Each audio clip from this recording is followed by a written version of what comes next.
Brought to you by Biz Analyst by खाता book. ना computer ना फाइल, अब टैली डेटा ऑन मोबाइल बिज एनालिस्ट के साथ। नमस्कार, मैं हूं तन्वी सिन्हा और आप देख रहे हैं बिज तक। बढ़ती महंगाई ने हमारी जिंदगी मुश्किल कर दी है। आम आदमी की पॉकेट पर इसका भार डायरेक्टली या इनडायरेक्टली बढ़ता जा रहा है। इसकी वजह है जिंदगी की गाड़ी को आगे बढ़ाने वाले ईंधन, पेट्रोल, डीजल, रसोई गैस या सीएनजी, जिनके दाम बीते कुछ दिनों में बहुत तेजी से बढ़े हैं। लेकिन क्या आपको मालूम है कि दुनिया में सबसे महंगी एलपीजी अब भारत में मिलती है? चौंकिए मत, हालात अब यहाँ तक सच में आ गए हैं। आइए समझते हैं इसके पीछे के गणित को।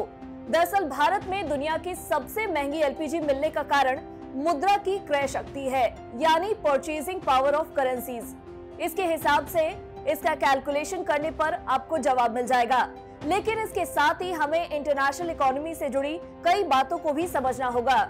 इसी कैलकुलेशन के हिसाब से अभी भारत के लोग दुनिया में सबसे महंगे घरेलू गैस सिलेंडर खरीद रहे हैं। वहीं पेट्रोल की कीमतों के मामले में भारत तीसरे, वहीं डीजल के मामले में हम दुनिया में 8वें नंबर पर है। चलिए अब आसान भाषा में परचेजिंग पावर ऑफ करेंसीज को समझते हैं। अपने देश में हम 1 रुपए में जितना सामान खरीद सकते हैं, उससे ज्यादा सामान नेपाल में खरीद सकते हैं, जबकि अमेरिका में 1 रुपए में हम शायद कुछ भी नहीं खरीद पाए। मतलब ये हुआ कि हम करेंसी से उनके घरेलू बाजार में कितना और क्या सामान खरीदा जा सकता है उसे समझ सकते हैं। वह उसकी परचेजिंग पावर होती है।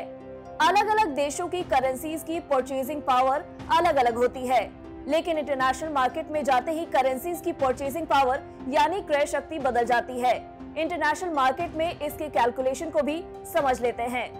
दुनिया भर की मुद्राओं के बीच इंटरनेशनल मार्केट में जो भी ट्रेड होता है वो एक नॉमिनल एक्सचेंज रेट पर होता है। इसी के हिसाब से किसी देश की करेंसी की परचेजिंग पावर तय होती है। वहीं हर देश में लोगों की आय में भी बहुत अंतर होता है। एक एवरेज इंडियन के लिए भारत में 1 लीटर पेट्रोल खरीदना उसकी एक दिन की आय का चौथाई हिस्सा हो सकता है, जबकि किसी अमेरिकी के लिए उसकी डेली इनकम का महज 1 हिस्सा। इस तरह परचेजिंग पावर पैरिटी का फॉर्मूला तय होता है, जो ये बताता है कि किसी देश के एक नागरिक की क्रय शक्ति दूसरे देश में जाकर कितनी रह जाती है। उदाहरण से समझते हैं। भारत में आप 100 रुपए में जो जिंदगी जी सकते हैं, अमेरिका में वही जिंदगी जीने के लिए आपको $4.55 यानी नॉमिनल एक्सचेंज रेट के हिसाब से करीब 335 रुपए चाहिए होंगे। यानी परचेजिंग पावर पैरिटी के पैमाने पर $1 75.84 रुपए की जगह इंटरनेशनल मार्केट में महज 22 रुपए की वैल्यू रखता है। परचेजिंग पावर पैरिटी के इसी फॉर्मूले के हिसाब से जब आप कैलकुलेशन करेंगे तो आप पाएंगे कि हम भारतीय दुनिया में सबसे महंगी एलपीजी खरीद रहे हैं, क्योंकि हम इसके लिए इंटरनेशनल डॉलर में $3.5 की कीमत अदा कर रहे हैं।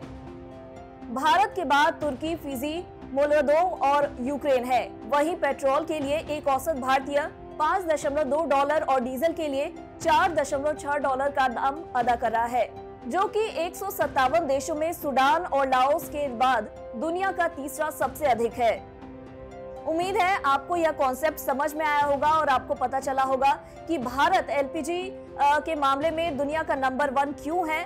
और साथ ही हमने आपको बाकी आंकड़े जो बताए कि डीजल के मामले में वो 8वें नंबर पर है और भारत पेट्रोल के मामले में तीसरे नंबर पर है।